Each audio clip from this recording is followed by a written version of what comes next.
யூகத்தில் இது பண்ணுறீங்க? கூட்டத்தில் 6 தொகுதி தான். 6 தொகுதி ஏற்கனவே போட்டியிட்ட 6 என்கிற எண்ணிக்கையை குறைப்பதை மாநில குழு ஏற்கவில்லை.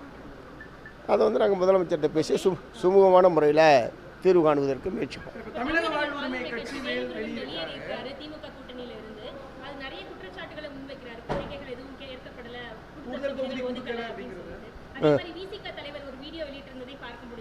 இல்லை, நிறைய கட்சிகள் இருக்கிற போது ஒவ்வொரு கட்சியும் அவர்களுடைய பலத்திற்கேற்ப கூடுதல் தொகுதிகள் கேட்பது என்பது தவிர்க்க முடியாத ஒன்று.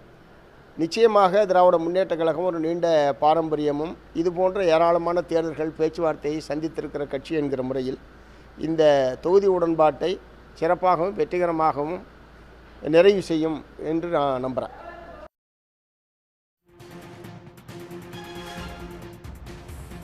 மார்க்சிஸ்ட் கம்யூனிஸ்ட் கட்சி மாநில செயலாளர் பே சண்முகம் செய்தியாளர்கள் மத்தியில் பேசிய காட்சிகளை பார்த்தோம். தொகுதி பங்கீடு தொடர்பாக முதலமைச்சரை சந்திக்க இருக்கிறார் பே சண்முகம். 2021 போட்டியிட்ட அதே 6 தொகுதிகள் வேண்டும் என்பதில் மார்க்சிஸ்ட் கட்சி உறுதியாக இருப்பதாகவும் அவர் தெரிவித்திருக்கிறார். சென்னை அண்ணா அறிவாலயத்தில் முதலமைச்சர் மு.க.ஸ்டாலினை சந்தித்து மீண்டும் இதுகுறித்து வலியுறுத்த இருக்கிறார் மார்க்சிஸ்ட் கட்சியை சார்ந்த பே சண்முகம். இல்லை, ஏற்கனவே தொடர்ந்து திமுக தலைமையிலான பேச்சுவார்த்தை குழுவுடன் மார்க்சிஸ்ட் கம்யூனிஸ்ட் கட்சியின் சார்பில் பேச்சுவார்த்தை என்பது தொடர்ந்து நடைபெற்று வருகிறது. நேற்றைய தினம் எங்களுடைய மாநில குழு கூட்டம் நடைபெற்று முடிந்திருக்கிறது.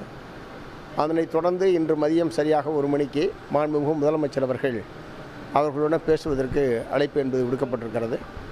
அதனால் முதலமைச்சரோடு பேசுவதன் மூலமாக ஒரு நல்ல முடிவு எட்டப்படும் என்கிற முழுமையான நம்பிக்கை என்பது எங்களுக்கு இருக்கிறது. சார், இப்போ 6 தொகுதிகளில் உறுதியாக இருக்குதா ஒரு தகவல்? வேலை வராங்க போய் இல்லை, இப்போ 5 தொகுதி வழங்குற மாதிரி இருந்தால் என்ன? இல்லை இல்லை, அப்போ ஏன் அப்படியா யூகத்தில் இது பண்ணுறீங்க? நேற்று கூட்டத்தில் இறுதி முடிவாக இருந்தது 6 தொகுதி தான்.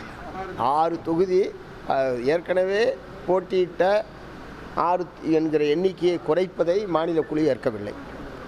அதை நாங்கள் முதலமைச்சர்கிட்ட பேசி சுமூகமான முறையில் தீர்வு காணுவதற்கு முயற்சிப்போம். தமிழக வாழ்வுரிமை கட்சி திமுக கூட்டணியில இருந்து அது நிறைய குற்றச்சாட்டுகளை முன்வைக்கிறார். கோரிக்கைகள் எதுவும் ஏற்கப்படல, தலைவர் ஒரு வீடியோ வெளியிட்டிருந்ததை பார்க்க முடிந்தது. இல்லை, நிறைய கட்சிகள் இருக்கிற போது ஒவ்வொரு கட்சியும் அவர்களுடைய பலத்திற்கேற்ப கூடுதல் தொகுதிகள் கேட்பது என்பது தவிர்க்க முடியாத ஒன்று.